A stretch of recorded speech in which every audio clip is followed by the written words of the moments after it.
poppin', y'all? Welcome back to the Vision Podcast. I want to welcome the legendary Vetlyfe on the scene. You know what I mean? Yo, what up, man? Appreciate you having us, brother, man. It's Tebow, man. I got my brother Diz with me. Yes, sir. Representing the box state. Glad to be building this dynasty with you. Shout out, Reese. Appreciate you having us here, dog. Much love, brother. I appreciate y'all. It's an honor to have you on this motherfucker. Yes, sir. So where y'all originally from? I'm originally from here, man. I'm one of the last, you know what I'm saying? Colorado born and raised.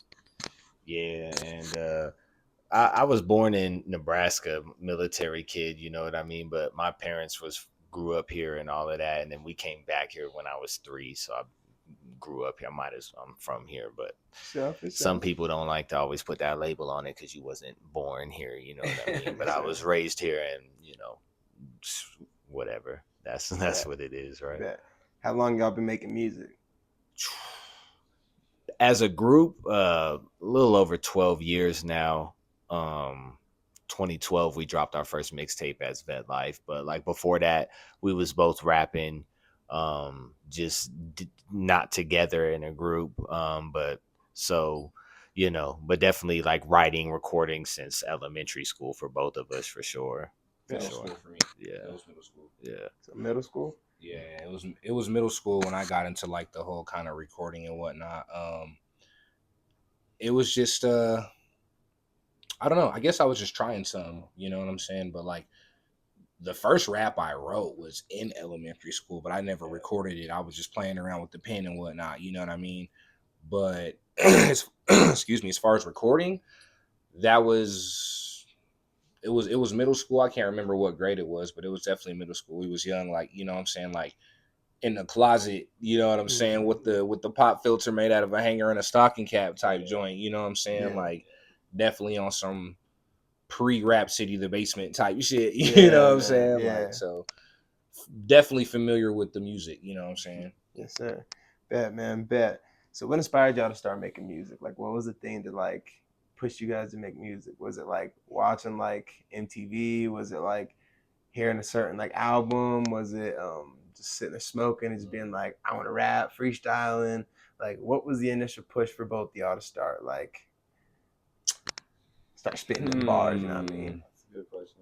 I can't really call it, man. I can't really recall a moment or an album or anything that really made me say, hey, I want to start rapping. Like, I kind of feel like I've always like enjoyed music and, you know, have always inadvertently broken down verses and rhyme schemes and things, even as a kid, maybe not on like a super advanced level, you know what I'm saying? But like, I've always kind of done that type of thing. And then I kind of just took pen to pad and a couple of things happened, I guess. And then, you know, fast forward, you just kind of keep playing around with it and it kind of got serious. But before I get into other things, I can't really pinpoint anything that inspired me to start rapping. You know what I'm saying? If anything inspired me to keep rapping, it was my peers, you know what I'm saying, forming Vetlyfe, because that was something crazy. Like when you can do something that you enjoy so much with your brothers, your family and stuff, like, bro, that's like a remarkable feeling. So like, if anything, it was my bros, you know what I'm saying? Bet.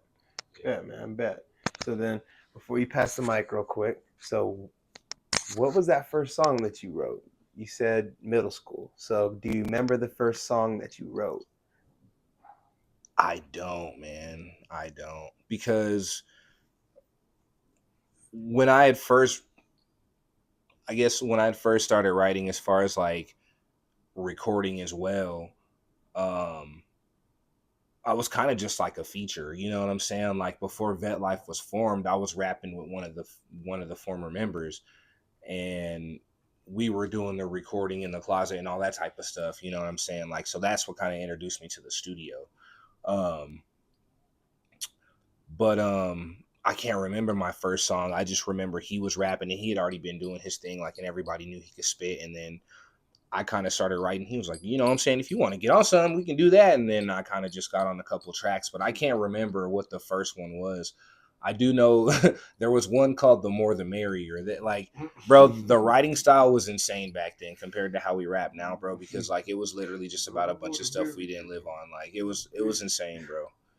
But what a time. All right. Yeah, that's funny. All right, brother. So What a time.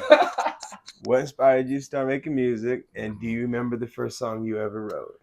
Yeah, I think just kind of piggybacking off of what Dizzle said, like I don't think there's like a specific moment that was like, "Ooh, I want to rap." It was always just something that I did just casually, more out of like sport than I guess out of like passion or whatever. It was just kind of like, oh, I'd write raps a little bit. I definitely remember writing them in elementary school, but they would just be about nonsense. I can't remember them, thank God. But but it was just something that kind of progressed. I do definitely remember the push that got me to start recording though was one of my coworkers and good friends, my brother Kevin. Shout out Lean, man. My boy, we worked together. He got locked up, got out, got his studio equipment, and was like, yo, after like one day, it was like super rainy, we were working, we was freestyling and shit. And then he was like, he always remembered that moment. And then when he got out of jail, he's like, I want to record, da da da da. So I got with him, we started recording, doing our shit. And that was around the same time, necessarily that they weren't doing their thing anymore, him and Wes from the group prior, but we all just kind of spun together. But like Vetlyfe was always our group before music. Like that was something we adopted before that, and then we just decided to put our foot back on the pedal, and we just happened to all come together. But as for remembering that first rap, no, I do remember the first verse that I recorded though. I remember that off the top of my head. It was to a song called "Throw Them Bottles Up." And it was about drinking and just doing your thing. It was wild. It's like 17-year-old me, 16-year-old me, something like that. It was the first song that I like actually recorded. But like that was just, yeah, it was just always, like I said, just something that I was cool at. And then it just kind of transpired into being like, oh, this is dope and I like this. And we just kept kind of growing and growing and moving to, what we are now. It'd be crazy to hear what we were rapping about back then, bro. Like, yeah. Insane. All right, man. So, is it safe to say that would be the moment that you decided to take it serious, or is there a moment that, you decided to take the music serious as like a career, where you're like, this is what I'm gonna do for my life, like fuck everything else, this is what I want to do. So, like, when was that moment for you? And then we'll go for your question. I think definitely for sure early on with Vetlyfe, like I felt like it was always the conversation of like, we have enough to, build on top of this. This is my dog. Watch out. Yeah. Come on, Pip. Come on. Get through. Go on. You want to get in the interview? Miss GFC. I know. She want to go. There's a dog outside. She want to go bark at it. Go on. Anyway, sorry, Pip. No, you're good. You're good. And we can just edit it. You're good. Yeah. But it was definitely early on. I remember like it was always the emphasis with Vetlyfe that like we have something that we can build on and absolutely do for a living comparative to just like a hobby. It wasn't necessarily like we sat down and was like, all right, it just kind of was just a notion. It was just kind of like that was kind of where we're at. But I felt like me and Denzel for sure was always like on that same wavelength of like, we keep doing what we're doing and keep pushing in the right direction. There's there's some bread in it for us. And so that definitely would have been early on, like 2012, 2013, so definitely a decade plus of just like building and working towards that position to be able to actually get paid, compensated for the shows and compensated for the albums, heavier in your streams and all that, you know what I mean? And it's just, that's definitely the path we've been on. But having more people in the group coming, leaving, things like that, definitely kind of made our timeline a little bit longer than I think other people's are some at times, you know what I mean? So, but all of that brought us to where we were at. So love that shit regardless. Yeah. And for you, when was the moment that you decided to take like music as like a career? Like the moment you were like, this is what I want for my life.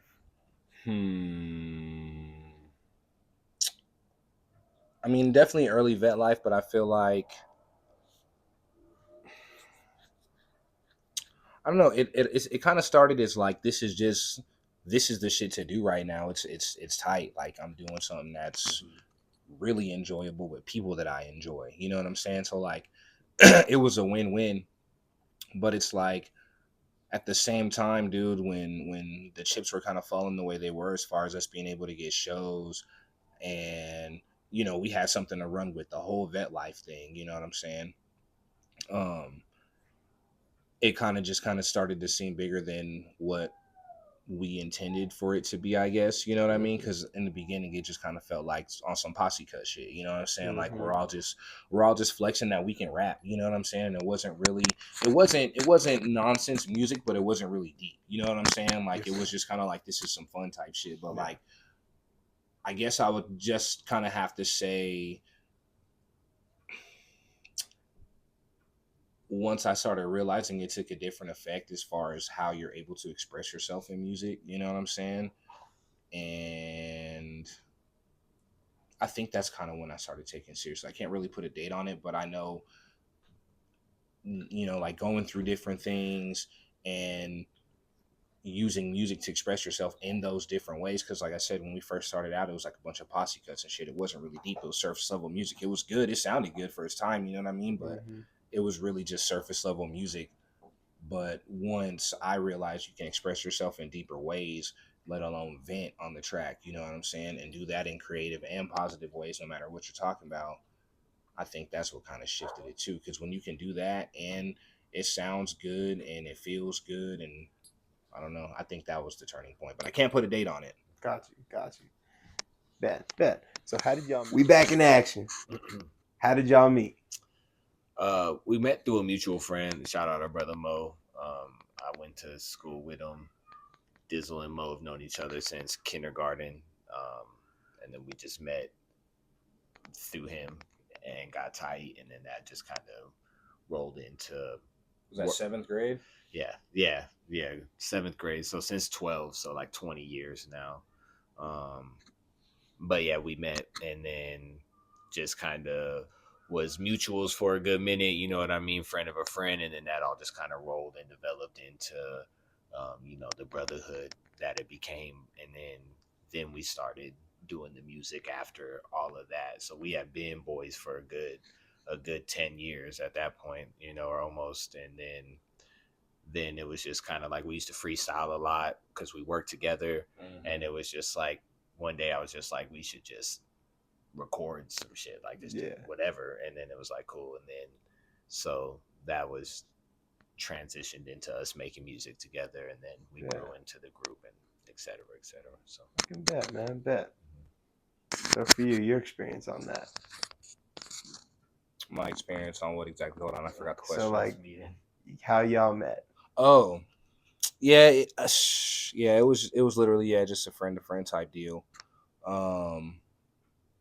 Yeah, pretty much what Tivo said, bro. Like, met in middle school, and we were just kind of kicking it through our boy, and then it just kind of evolved. I mean, but yeah, even before the music, you know what I'm saying? We were tight, we were kicking it and everything too. It was all good, but with the music, it just brought a whole new, dynamic to the relationship. So it's just, what I'm passion. saying? Yeah, it's just a new layer.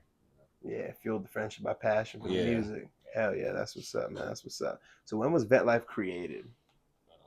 Damn, what year was that? It was at Sonic. Look, it was at Sonic. 2011?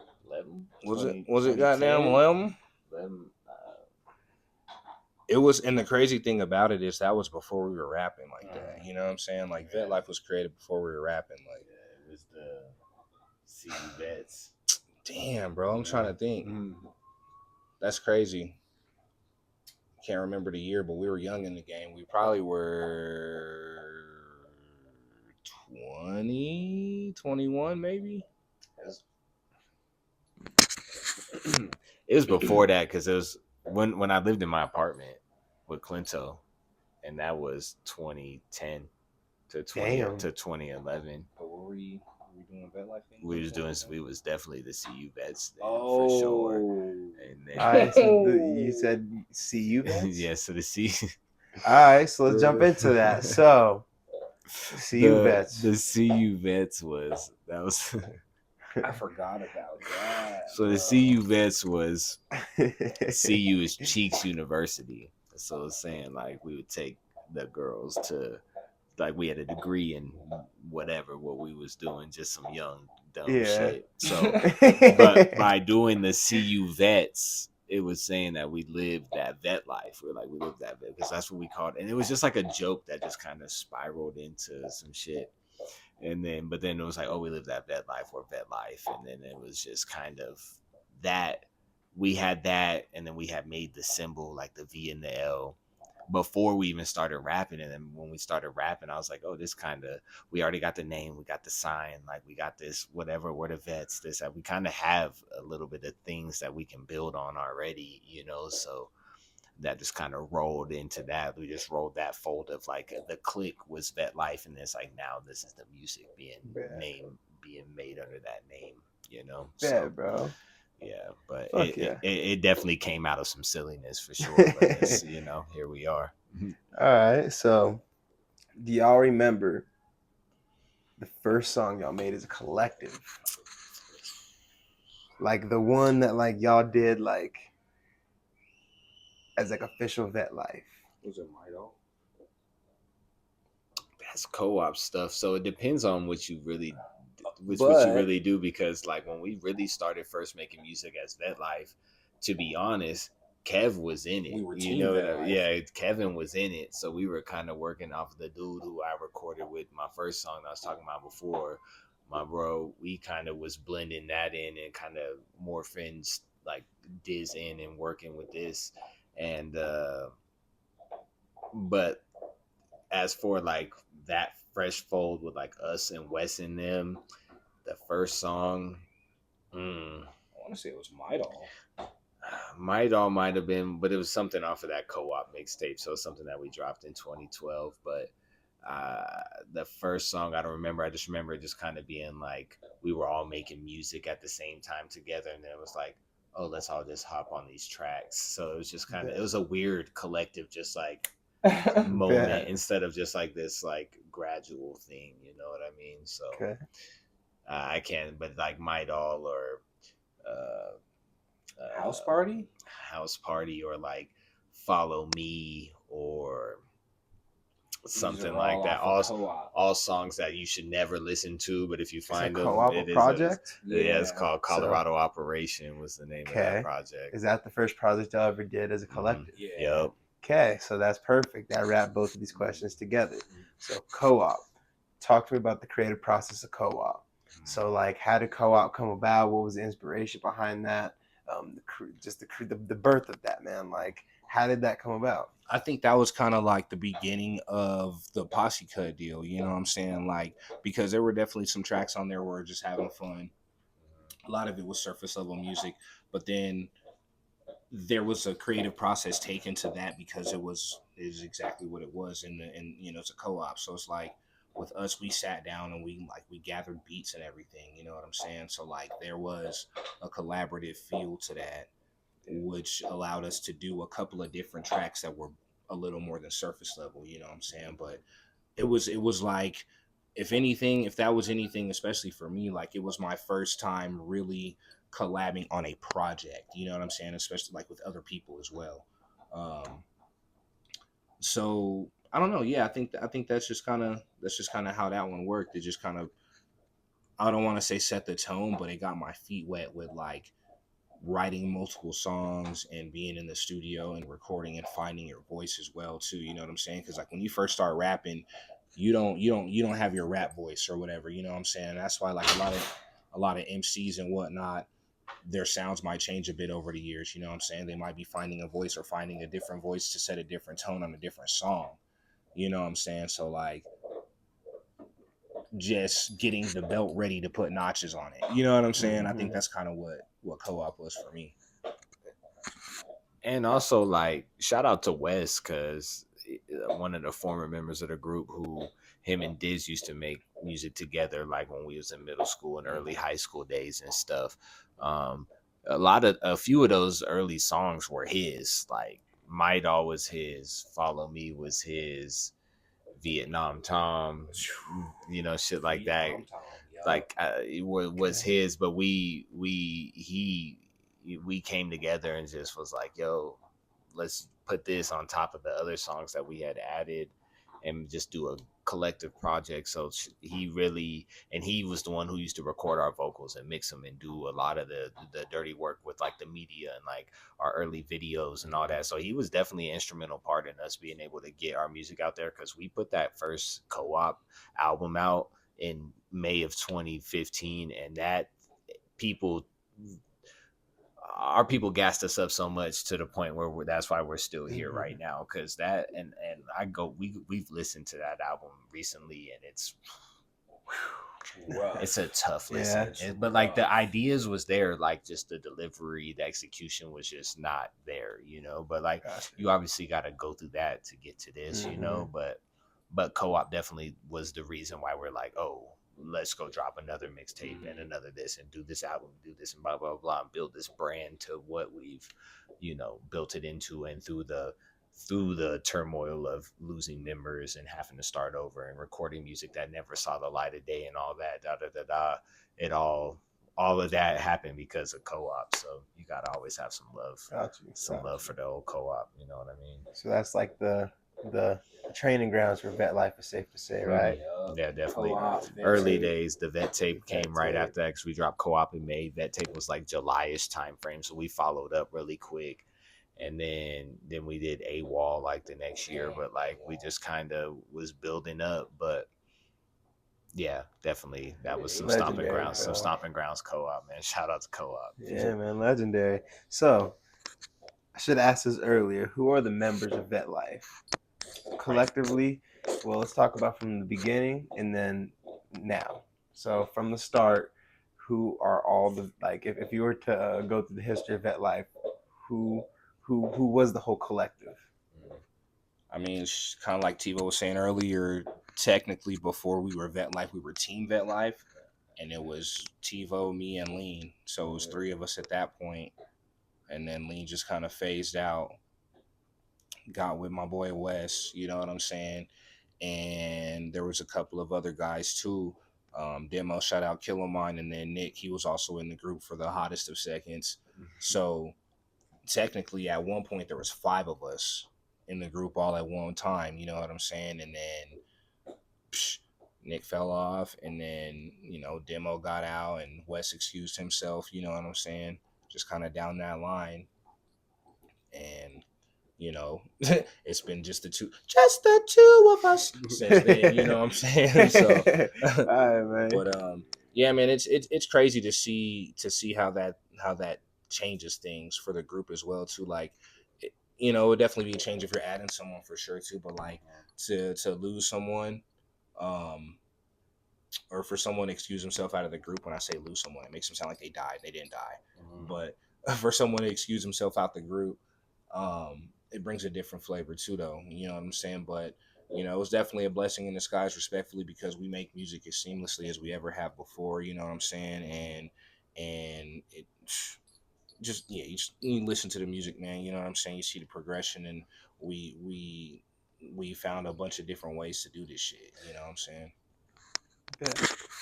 And just to piggyback off of that, because like our bros that left are still our bros. We say left because there's really no other way to put it. There was never no turmoil to the point where like motherfuckers got kicked out the group, or we had to have a meeting and vote somebody out or whatever. Everybody left on their own accord. Like the agreement we came together on, people respectfully left on, and that's the best way to put it. Like it sucked because like we built this up together with people that like what I was invested in necessarily wasn't maybe what they were, or it wasn't what they thought it was going to be, or the work that had to get put into it, or whatever it may be. Everybody left for their own reasons, and I respect that, because conversations were had and whatever, and they go. But like with that being said, like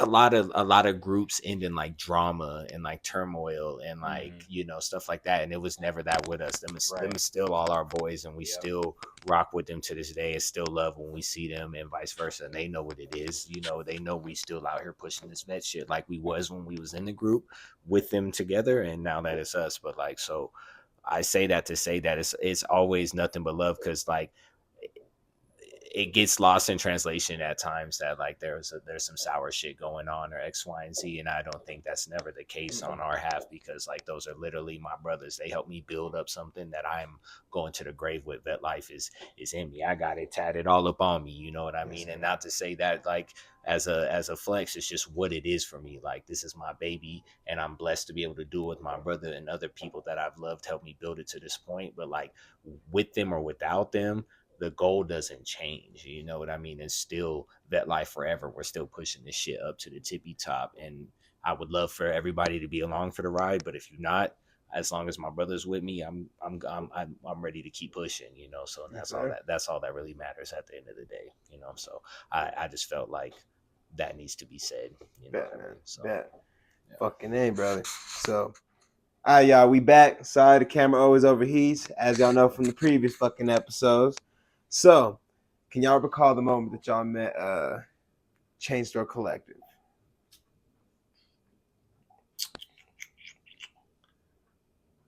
As a whole collective, I can't remember the exact time we met, but I was saying, or like T was explaining earlier, we've known Blitz. Well, Tebow's known Blitz since middle school, right? Mm-hmm. And I've only known him since high school. But either way, that's a good minute. But damn, I can't really remember meeting them as a collective. Yeah. It almost kind of seems like it kind of formed like kind of how Vetlyfe did, just kind of individual people was rapping together, little duos and singles, and just kind of came together and formed this thing. But I definitely remember them just like picking up some steam hella quick, and things like that. But like Diz was saying, we was recording with him, with Blitz early on, so he was definitely showing us some stuff. But like I didn't know the group was going to kind of build and like definitely garner the attention or momentum that they grabbed for sure, because they hit the ground running and did their thing. So shout out to them boys for real, because doing that album with them was hella fun for sure. Bet, man, bet. All right, can you tell me about the creative process of Vetlyfe Forever? How was that project put together? So that was the first album just with me and Diz. So that was definitely the first time that we were just like, all right, the way we were kind of doing things in the past are not the way we're about to do them in the future. Let's just kind of focus on creating the music, building the catalog, and doing all that. But it starts with this first album, so let's just kind of establish that it's just me and him, and we doing it, and it's still Vetlyfe, and it's still forever. Like nothing changes, like I said before. So that was definitely that. But so we definitely took some songs that we were working on, when it was the three of us, when Wes was still in the group. And then after he left, we took a couple of those songs and just built on top of it, and wrote a lot of that here in the garage. And that was definitely a good time. But it was just like, all right, we about to rap. We about to let them know what's up. It's us. And we move. It's not only is it us, it's up. You know what I mean? We're just about to do this shit. So that was just that was definitely a big part of Vetlyfe Forever. Just like, it was kind of it was kind of like the turning point.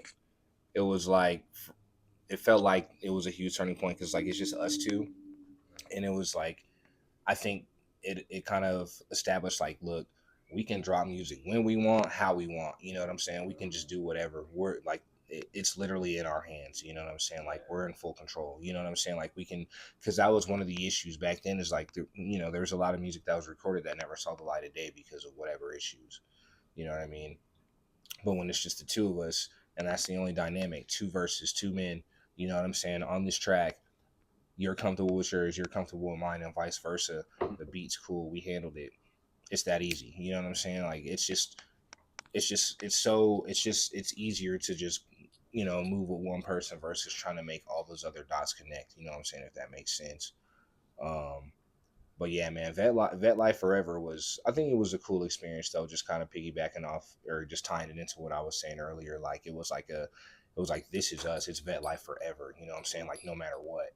You know what I'm saying? So like your statement, like we ain't leaving. Yeah, exactly. And we had Yo. fun with it, and we were exercising different types of skill at that point too. So All right. it was fun. All right, now let's talk about Better Days, man. How was Better Days? How did that come about? How did the birth of Better Days happen? Because me personally, that's when I became a fan of y'all, like organically, like wholeheartedly. When I went through y'all catalog myself, like that shit hit home. Like that was a fucking fire project. So how did that come about, y'all? I appreciate that, for real. I know Dizzle does too. Better Days is a culmination of decompressing sessions, because the album before Better Days was called Decompression Sessions, and it was definitely, this is during COVID, during a point where Diz was going through a breakup. We were both just kind of not necessarily in a position that we were liking to be in, just with a few things, definitely like drinking a lot more than we were supposed to be, just not making necessarily the best decisions. And I say that respectfully, you know what I mean, and humbly, because we're just human. But like, if you want to know where Better Days comes from, we made Decompression Sessions in that kind of state, it was a great album. Decompression Sessions is hella dope. But if you listen to that, Better Days was like, I remember specifically having a conversation with Diz about just like, I'm like, I just want to make something slightly more upbeat. It doesn't have to be the most happy shit ever. I just want it to be like somewhat optimistic. Like there's something on the horizon. Better Days is either they're here or they're right in front of us, but we're moving either in it or to it. You know what I mean? Yes, type situation. So Better Days comes from that, and just kind of wanting to be like, all right, we did decompressing sessions. We went through that kind of highs and lows and those peaks and those valleys, but now we're just kind of here to kind of go towards what we know is ours. Like we've been working, we've been, fixated on getting better writing and getting better on social media and getting better on all this. We need to make the music match the tone of where we're at now, because we're not there, we're here, so Better Days definitely came from that cloth as well. Just kind of, we went from the dark to kind of move into the light type stuff, if that kind of that contrast makes sense, so it's something. And just to tie a ribbon on it, like Better Days always holds an interesting place in my heart, because like we made that album, and right before we released that album, we lost Diz's dad, and it's definitely RIP, man, to the big dog. And he was one of our biggest fans. But like that music is definitely some shit we know he would have loved and does love, because they still hear that shit. But like being able to see that type of reaction and stuff. That's so like I always but I always think of Better Days in that, because that was it goes even deeper than that, in terms of just like how we did that. And it was like, boom, we're going up, and then we get rocked, and that shit hurt, and but to know that we had that music almost to use as like a healing tool, to just be like, so I always kind of equate that with that, but not in a negative way. It's always just like Better Days definitely helped myself personally, because that was a rough time for sure, seeing my brother go through that, and just trying to be there and support him, as well as me feeling what I felt with my relationship. So it's interesting, but Better Days is one of them ones. And I think that's our best album that we've put out for sure. And this new album that we're working on is cut from that cloth, but better, better days, you know what I mean? So and that's what I feel. So Better Days is always gonna hold a special place in my heart for sure, just based off of what we went through around the release and making that, and what we came from, and it was received really well. So that shit aging like some fine wine, what I mean? So yeah. All right, so from your perspective, man, how was Better Days a therapy session for you, man? Because I could imagine that was probably a very important time in your life, and that project probably holds a very big memorial for you. Yeah, man, it was it was definitely a different experience all around, I would say, because the style of writing was different too. I mean, like once we kind of found out how we can tap in and be a little more personal on a lyrical level, you know what I'm saying? Because it's like you can say whatever you want. It's just kind of how you say it, you know what I'm saying? But like as an artist, you want to be conscious of what you're saying and how you're saying it, especially when you have kids and they're listening to it or whatever, you know what I'm saying? You have to be conscious of your audience, you know what I'm saying? So um learning how to exercise that was an experience in it within itself, you know what I'm saying? Because we both had got more vulnerable within Better Days. You know what I'm saying? It started with decompression sessions, but Better Days, it was really, we were digging a lot deeper, you know, Yes, like sir. it got a lot more personal. It was more you know what I'm fine saying? tuned. Right. So Bet. that was a huge experience. And then, you know, with my dad, him passing away, man, it was crazy because it always felt like with me with that album, like I was so proud of it and I was so excited now. And you know, we were getting ready to drop and he passed away. I was like, man, it always felt like I just missed him. Like, and I know he would have been proud. Like I can hear him saying he's proud of me. You know what I'm saying? Like, cause you know, like there's certain phrases from people you just always hear in their tone or their voice or something that, you know, someone always said. It's just like one thing, you know what I'm saying? If you're around somebody like, and you know, you get a bunch of those from your parents or whatever, obviously, you know, so like you can literally just hear those things, but it always just made me feel like fuck, man, like we were so close, like he almost heard it, you know, like I know he hears it, but like how Tebow was saying, to Yes, get sir. that reaction, like, and that's how I feel a lot, like when we drop pretty much every time, like even with our videos or like if I do something good or whatever, like, and I know he'd be proud of it and shit, and I'm just like, I'm thinking about it like, yo, I just wish you were here to see me doing this, you know what I'm saying? Because Yes, it's sir. like it don't really matter how old you are. I was thinking about this shit the other day. It always feels good to know your parents are proud of you. You know what I'm saying? It don't matter if you're 5, 10, 35. You know what I'm saying? Like to hear your parents vocally express that they're proud of you and all that, like that feels good. You know, it doesn't matter how old you are. So like Better Days was definitely one of those things. And I felt like that was also unlocking a bunch of different potentials as far as our lyrical ability, you know what I'm saying? Because like I was saying earlier, we're being a lot more personal and it was coming from a different place because I remember having a conversation with Tebow, and this was way before Better Days, just kind of circling back. We were talking, he had already said, we've already expressed that we can rap. We're already great, you know what I'm saying? We can do this shit, you know what I'm saying? Like we can make a good song, but like we have to do something else. You know what I'm saying? And at that point, we didn't even know what that was. You know what I'm saying? And we're still just making music. You know what I'm saying? We're still just making music. Like, but we know how to tap into different facets of how to do a song. You know what I'm saying? It's not all about just killing the track. You don't have Yes, to sir. kill the track. You know what I'm saying? You can just make a good, Enjoy it. heartfelt song that's easy to listen to, that's easy to even sing along to. You know what I mean? Like, so I think Better Days unlocked a lot of those little avenues within the music. You know what I'm saying? Because there was a point in time where I didn't even think I could rap on slow beats. Yes, sir. You know what I'm saying? So like, but yeah, Better Days was huge. My fault. Better Days was huge. That shit came out fire, yo. Like it all tied together perfect. So all that work and that risk paid off. Paid off.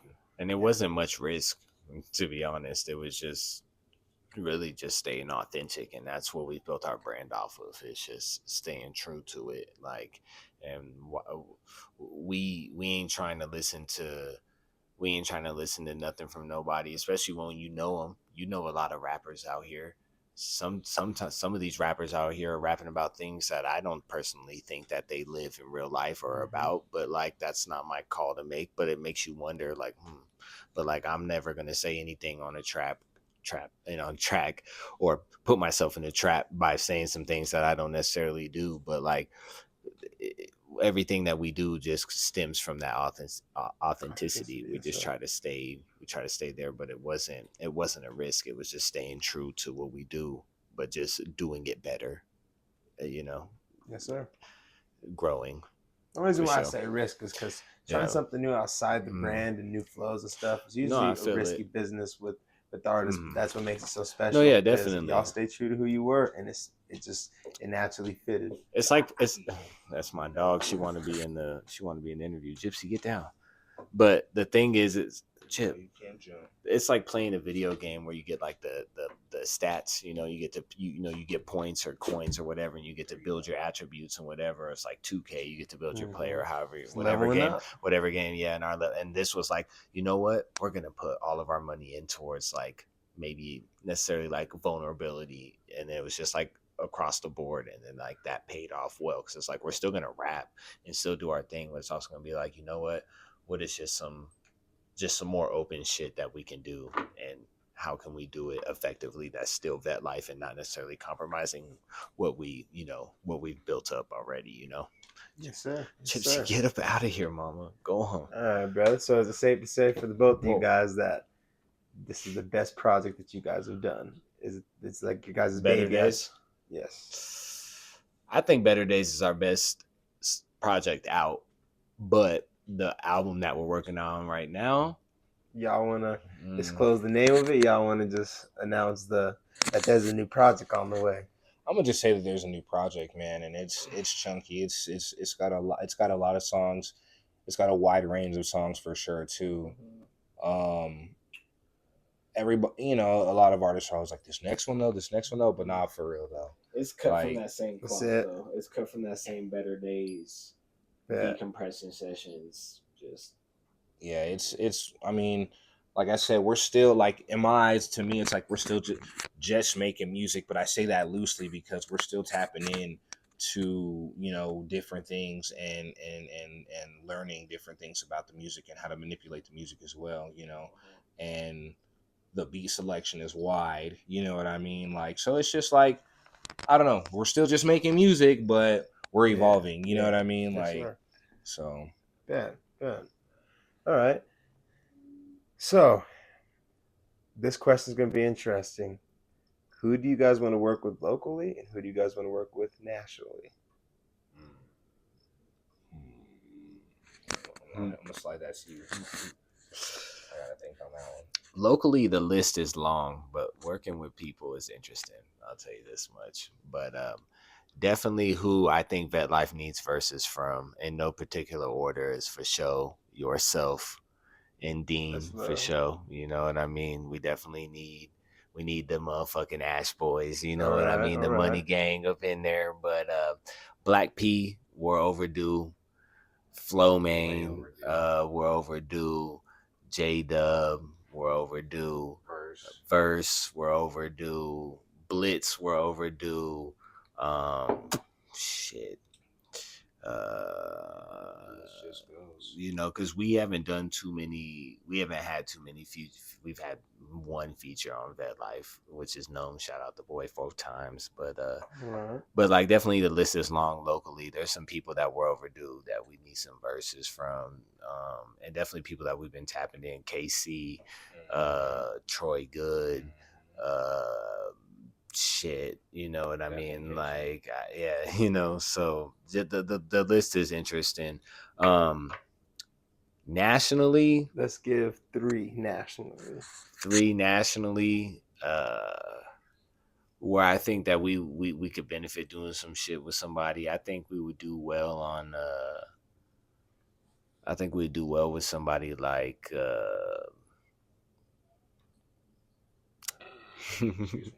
It's funny because I feel like we could do well with anybody, you know what I mean? Just the versatility of it all. But like, I think what I would like to see is something like Vetlyfe and the underachievers out of New York, or like Mayday, you know what I mean, out of Florida. I think we could vibe well with, or like I said earlier, like a Dizzy Wright or.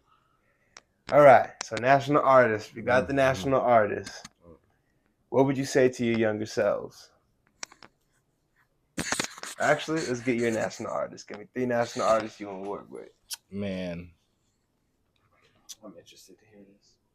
I never really thought about it, man. It's always like in the moment. National artist. Or give me your top. We'll go 1, just to make it real simple.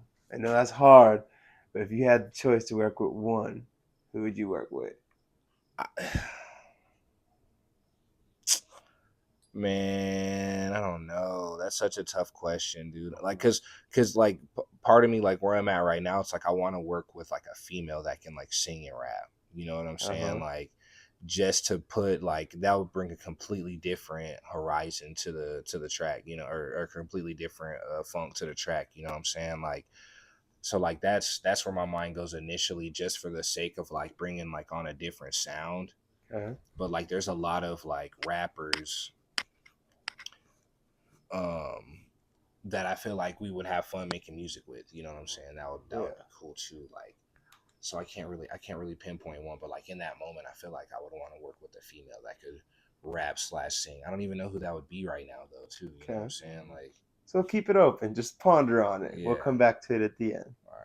All right. What would you say to your younger selves?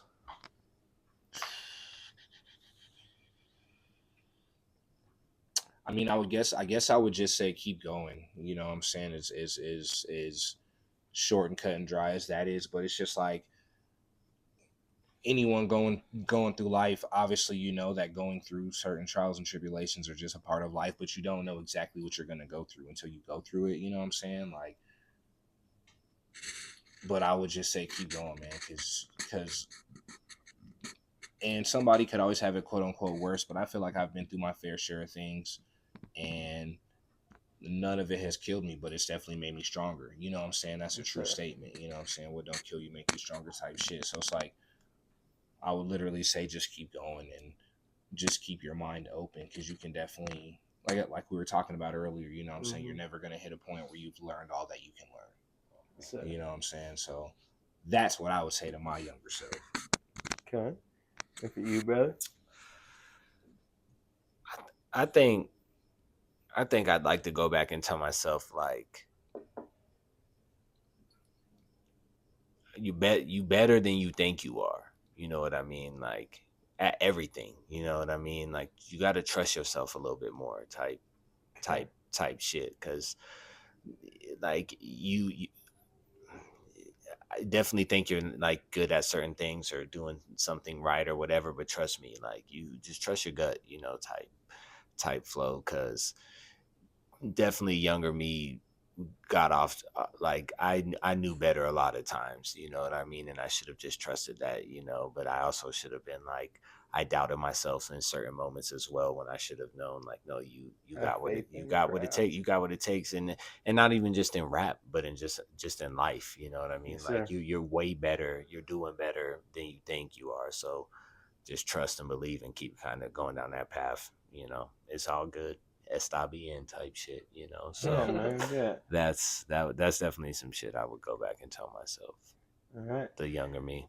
Bet, man, bet. Yeah. Some good advice. Now, the grand finale question. What is the vision for Vetlyfe? Where do you see yourselves in 10 years, yo? What's the vision, yo? The vision. Hopefully this bitch don't cut out, but what's the vision, yo? I love the branding, man. The vision is just for us to get out there, man, more nationwide, more worldwide, get on tour, get out in front of the people, get this vet shit in front of everybody. I think we have a lot to offer by not only our music that we put out, but by our performance and by just our natural selves, just being dope human beings, you know what I mean? So that's definitely the vision for me and what I see for the gang, and just being able to travel the world and get this money with my brother doing what we love, you know. That's it for me. Yeah. You know? Yeah, I mean, yeah, it's pretty identical as well. Like, definitely just want to get the music out there and to just be able to move off of the music. You know what I'm saying? Like, being able to do music for a living. You know what I'm saying? I'm like, I don't need to be a millionaire. You know what I'm saying? I'm straight with not doing that, but I do want to turn this into my job, my occupation, my lifestyle. You know what I'm saying? Like, and be able to comfortably build off of it for sure. But definitely to just keep it extremely therapeutic, you know, and just keep sharpening the tool, and it'll come to us when it's time. Straight up, I firmly believe that, man. It's gonna come to us when it's our time. You know what I'm saying? Like, we have to go through what we're going through to prepare us for these blessings that are about to happen. You know, and sometimes you get put into uncomfortable positions, and that's just a part of it. So that's where I'm at with that one. That's the vision, baby. That's what's up, y'all. Well, it's been an honor. It's been another great episode, y'all. I apologize to the audience about the camera was cutting out. We finna upgrade this next season. Season 2, we upgrade. But Vetlyfe, It's been a fucking honor. The Yes, story sir. is amazing. It's legendary. And hey, we out this bitch. It's another episode of the Vision Podcast. Let's get it, y'all. Till the next Shout out time. to Vision, baby. Hey, peace and love, y'all. Peace.